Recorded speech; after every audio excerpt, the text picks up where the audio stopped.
늙는 것이 두려워 거울 속에 갇혀버리기보다 나를 위한 즐거운 일을 만들어 가기를. 행복한 척 남들에게 과장하기보다 힘들 때도 있지만 잘 버텨내는 삶이기를. 사랑받는 척 전시하기보다 외로운 사람들과 함께 손잡는 삶이기를.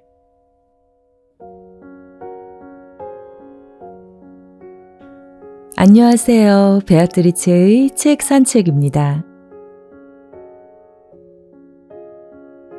한 사람을 판단하는 방법이 평소 그 사람의 말과 행동이라고 한다면 한 사람의 삶을 규정짓는 방법은 무엇일까요? 저는 그 사람이 남긴 업적이라든가 공로 정도로 생각을 했었는데 오늘의 책을 읽으면서 그보다 더 직접적인 민낯을 볼 수 있다는 것을 알게 되었는데요. 바로 그 사람이 죽은 후 남겨진 물건, 즉 유품이 아닐까도 싶습니다. 마르쿠스 아울렐리우스는 매일매일을 마치 마지막 날인 것처럼 살라고 했습니다. 많은 의미가 들어있지만 그 중에서도 항상 죽음을 생각하며 내 주변 정리나 삶의 가치들을 제대로 인지하고 행동하자는 의미도 포함이 되어 있을 텐데요. 그러고 보면 이게 그냥 흘려들을 이야기는 아닌 것 같아요. 얼마 전 올려드렸던 이어령 선생님 또한 같은 말씀을 하셨고요. 그 외에도 너무 많은 분들이 임모아하는 말이기도 합니다. 그러니 죽음이라는 것을 꼭 기분 나쁘게만 받아들일 일은 아닌 것 같아요. 우린 어차피 죽게 되어 있으니까요. 죽음을 염두에 두고 살아간다는 것은 나 자신을 위한 일이기도 하지만 타인, 특히 내가 사랑하는 사람들을 위한 커다란 배려라는 것도 이번에 크게 한번 느꼈습니다. 오늘 준비한 책의 저자 가키야 미우는 여성 및 노년의 문제를 리얼하면서도 유쾌한 감정으로 이야기하는 작가여서인지 일본 여성들에게 엄청나게 인기가 있다고 하네요. 유품 정리를 하며 그동안 알지 못했던 시어머니의 진짜 모습을 하나씩 알아가게 되는 가슴 뭉클한 이야기를 경쾌하고 유머러스한 웃음으로 이어줘서 읽는 내내 저도 재미나게 읽었습니다. 자, 그럼 떠난 사람과 남겨진 사람이 물건으로 대화를 나누게 되는 유품 정리의 시간. 시어머니의 유품 정리로 오늘의 산책을 시작하겠습니다. 펴낸 곳은 문예 춘추사입니다. 우리나라로 치자면 오래된 임대 아파트에서 홀로 살던 시어머니가 돌아가십니다. 그토록 건강하시던 분이 뇌경색으로 갑자기 허무하게 가버릴 줄은 상상도 못했던 일이었죠. 50 중반인 며느리 모토코는 시어머니의 유품을 정리하기 위해 시어머니 집을 찾습니다. 시어머니를 생각하면 제일 먼저 떠오르는 것이 싼 게 비지떡이란 말이 떠오를 정도의 소비 성향을 가지고 계신 분이기도 하고 20평 남짓집이라고 생각하니 쓰레기 처리만 하면 된다는 가벼운 마음으로 발길을 옮기죠. 그러나 유품 정리를 시작한 모로코는 집안 곳곳에서 쏟아져 나오는 방대한 양의 유품들에 아연실색합니다. 남편이 가지고 놀던 어린 시절의 장난감들부터 돌아가신 시아버지의 옷가지들, 엄청난 양의 앨범과 방마다 딸려있는 벽장엔 옷가지들이 넘쳐나고 주방의 식료품을 비롯해 오래된 전자제품 등 집기들이 온 집안을 점령하고 있습니다. 유품 정리 대행업체를 쓰자니 1,000만 원이 넘고 그냥 그곳에 넘겼다가 혹시라도 어딘가에 숨겨놓은 통장이든 중요한 물품들이 있을까 싶어 직접 유품 정리를 시작합니다. 유품을 정리하는 동안 궁금증을 자아내는 사건들이 몇 가지 일어납니다. 저도 그게 궁금해서 한자리에 앉아서 훌떡 끝까지 읽게 되었는데요. 이건 여러분들이 직접 한번 읽어보시면 좋을 것 같고요.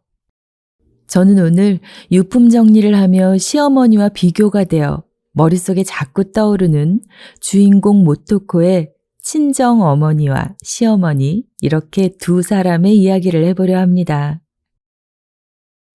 시어머니가 마치 옆에라도 있는 듯 어머니, 살아계셨을 적에 좀 치우지 그러셨어요. 남은 사람의 입장도 생각하셔야죠. 이렇게 원망 섞인 혼잣말을 쉬지 않고 하는 모토코. 그러면서 자연스레 친정어머니와 비교를 하게 됩니다. 친정어머니는 시어머니와는 달리 유족의 부담을 잘 알고 있는 분이셨습니다. 친정어머니가 돌아가셨을 때는 책상 위에 반지 하나가 덩그러니 남겨져 있었을 뿐이죠. 늘 늠름했고 자기 자신을 규제해온 일생이었기에 그런 어머니를 딸로서 자랑스럽게 여기며 살아온 그녀였습니다. 그녀가 이야기하는 친정어머니에 대해 들어보실게요.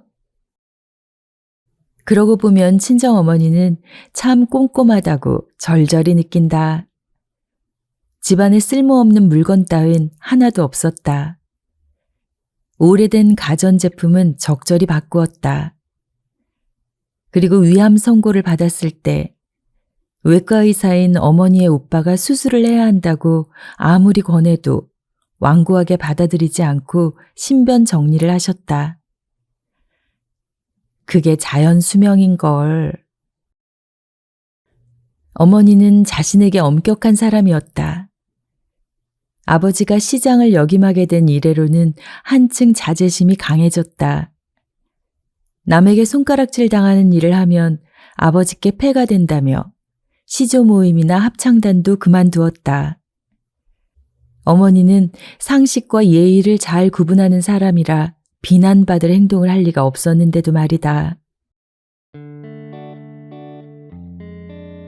세상에는 다양한 사람이 있단다.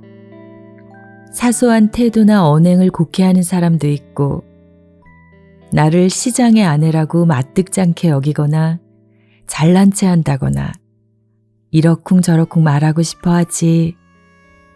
그리 비싸지 않은 옷이나 가방마저 질투하는 사람도 있어. 그러니 조금이라도 험담을 할 가능성이 있는 일은 모두 하고 싶지 않단다. 고향 근처에 집중호우가 내려 집 몇 채가 피해를 입었을 때도 모든 집이 정상 복구될 때까지 어머니는 자기 집의 복구를 미루었다. 시장의 집은 마지막에 해야 한다며 깨진 유리창도 그대로 두었고 방에 임시로 된 골반지 틈으로 찬 공기가 들어오는 불편한 생활을 보냈다. 시어머니, 듣고 계세요? 친어머니의 발끝만큼이나 닮길 바랐어요. 제 남동생 아내도 분명 제 어머니께 고마워할 거예요. 미키, 난 네가 부러워. 내 어머니는 너에게 멋있는 시어머니였지 않을까 싶네. 그에 비해 내 시어머니는...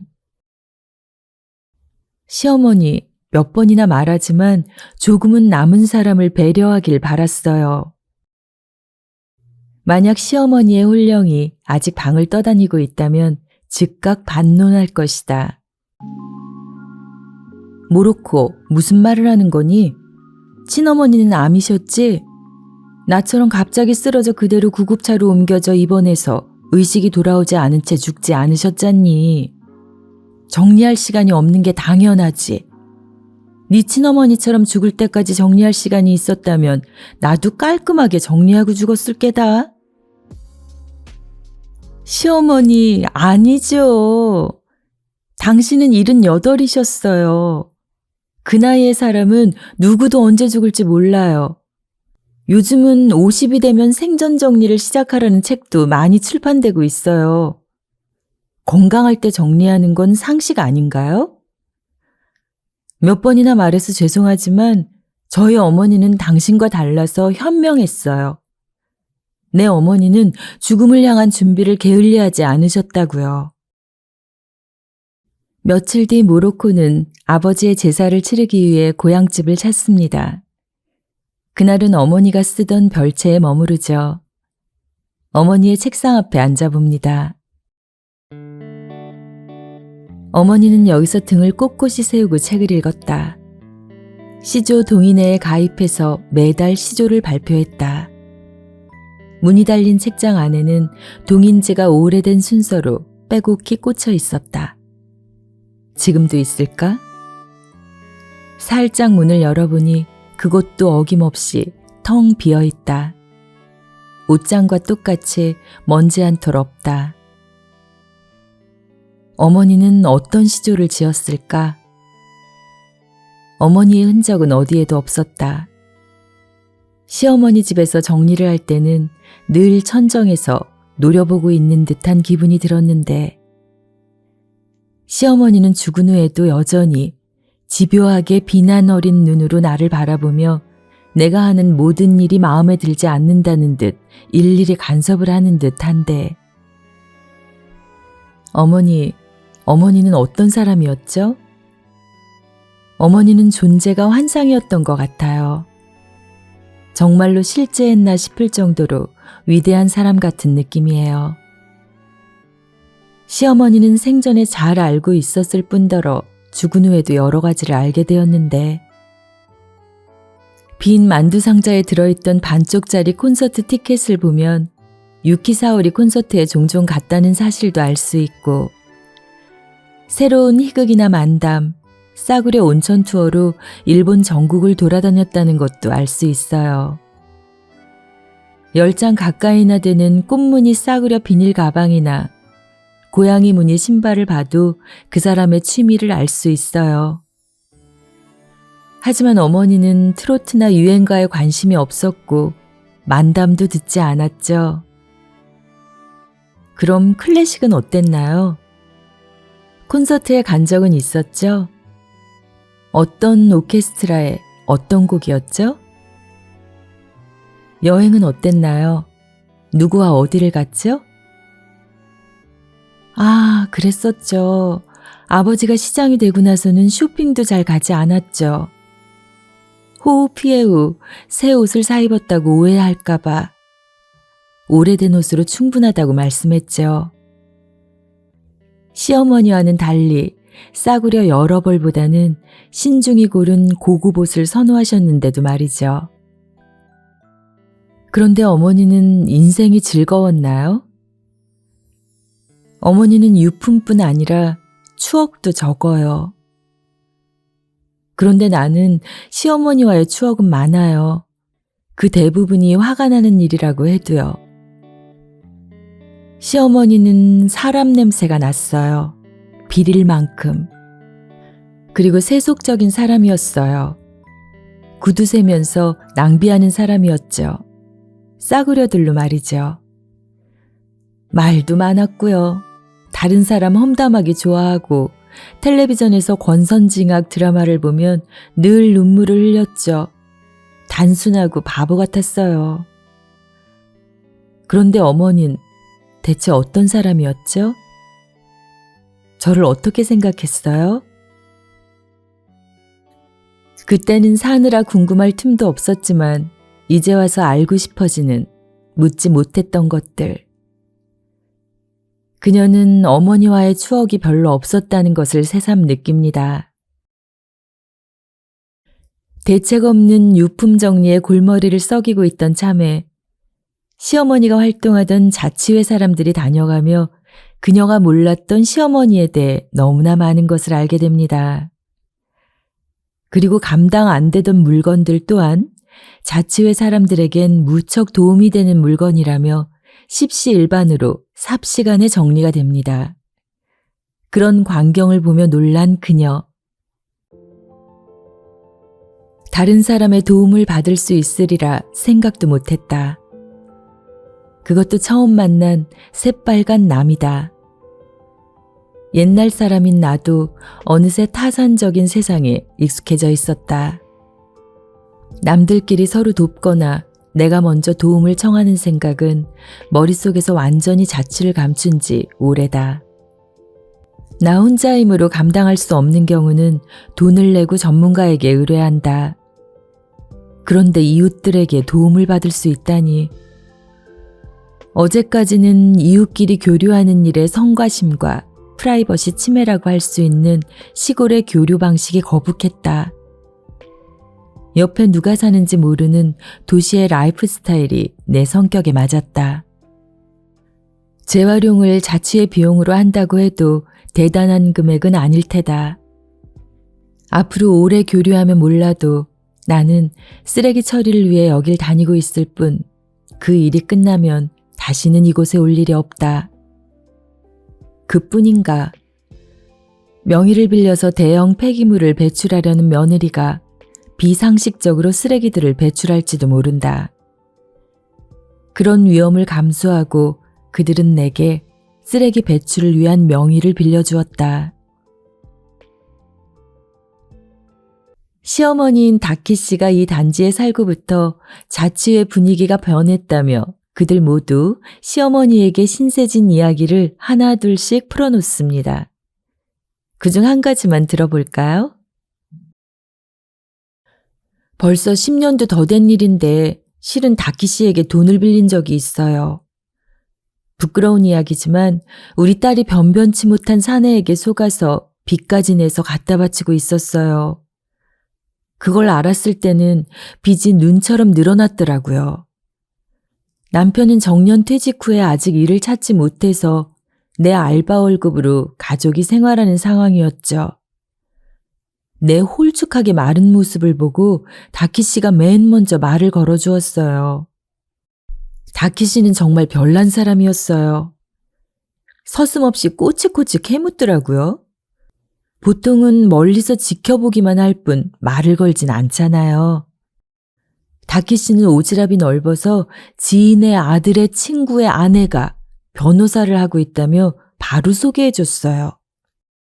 좌우간 그 여자 변호사 덕분에 빚의 액수가 확 줄었어요. 그래도 그중에는 당장 갚아야 할 빚이 있었는데 나한테 그럴 돈이 없어 고민하고 있던 차에 다키 씨가 빌려준다고 하더군요. 혹시 금액이 얼마나 되나요? 3천만 원요. 친척도 빌려주지 않는데 새빨간 남인 다키 씨가 빌려주겠다니. 그녀의 목이 메었다. 친척은 힘내라거나 긍정적으로 생각해 라거나 열심히 노력해라고 말했지만 그런 격려는 우리 가족에게 아무런 도움이 되지 않았어요. 고맙게 생각해야겠지만 속마음을 말하자면 화가 날 뿐이었죠. 절박한 심정에 가족이 함께 죽을 생각도 한 시기였으니.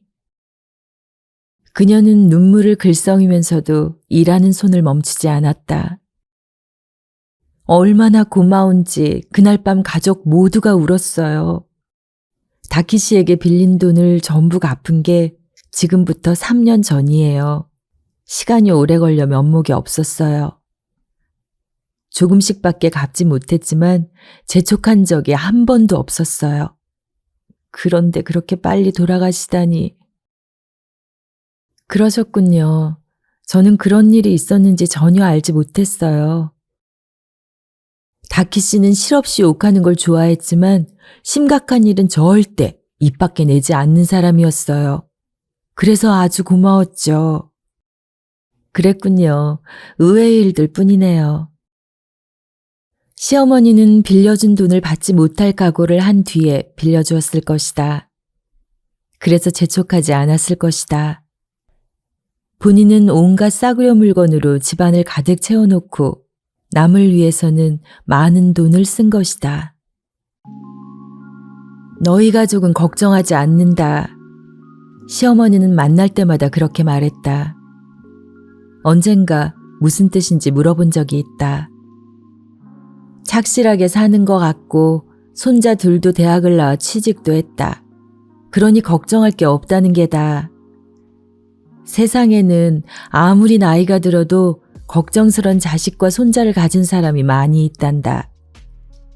그러고 보면 난 행복한 사람이다. 즉, 아들 부부에게 재산을 남길 필요가 없다고 생각한 것이다. 그래서 당신 하고 싶은 대로 쓴 것이다. 그로 인해 시어머니 덕분에 나까지 사람들에게 호감을 받고 있다. 시어머니와 마찬가지로 며느리까지 착한 사람이라고 생각하고 있었다. 저기 어머니, 저는 뉴욕의 아파트를 빌려서 한 달만이라도 좋으니 살고 싶었어요. 그 정도 비용은 남겨주셨더라면 좋았을 텐데요. 네, 이웃 모두가 기억하는 시어머니는 남일에 참견도 잘하고 화도 잘 내고 눈물도 많고 정도 많고 정말 알기 쉬운 분이라는 것이었습니다. 그리고 그런 시어머니를 모두들 그리워합니다. 모로코는 이웃 사람들의 이야기를 들으면서 그동안 생각해왔던 친정어머니에 대해 다시 한번 기억을 더듬어 보는데요. 친정어머니는 자기 자신뿐 아니라 타인에게도 대단히 엄격한 분이셨죠. 예전엔 그런 단아하고 품격 있는 시어머니를 둔 동생의 아내가 부럽기도 했었는데 지금 와 생각하니 언제나 논리 정연하고 완벽을 추구하셨기에 한 지붕 아래에서 생활하는 며느리인 미키에게는 괴롭게 느껴졌을지도 모르겠다는 생각을 합니다. 감정을 숨기지 못하는 시어머니와는 대조적으로 품위 없이 웃는 일도 큰 소리로 수다에 정신을 놓는 일도 없으며 늘 냉정하게 자기 자신을 잃지 않으셨기에 어머니의 속을 읽기도 힘들었을 거라는 생각도 해보죠. 네, 어떤 일이든 사람이든 일장일단이 있죠. 누가 맞다 틀리다는 더더군다나 없을 겁니다. 너무나 다른 두 분이지만 그래도 그들에게 어떤 공통점이 있나 곰곰이 생각을 해봤는데요. 무라카미 하루키의 말이 떠올랐습니다. 한정된 목적은 인생을 간결하게 한다라는 말이요. 두 분 다 인생을 살아가는 사고는 간결했습니다. 여러분은 시어머니 파이신가요? 친정어머니 파이신가요? 이 책이 참 쉽게 읽힙니다. 모토코의 시어머니처럼요. 그런데 읽고 나서는 깊게 생각을 하게 되죠. 그녀의 친정어머니처럼요. 한 해를 마무리하며 가볍게 읽어보기 좋은 책인 것 같습니다. 여러분의 2022년은 어떠셨나요? 힘들었던 일들은 툭툭 털어버리시고요. 새해엔 더 많이 행복해지시길 바라봅니다. 저도 새해에는 좀 더 부지런히 여러분을 찾아뵐 수 있도록 노력해보겠습니다. 살짝 이르지만 여러분 새해 복 많이 받으세요. 삶을 변화시키는 책 한 권의 기적, 베아트리체의 책 산책이었습니다.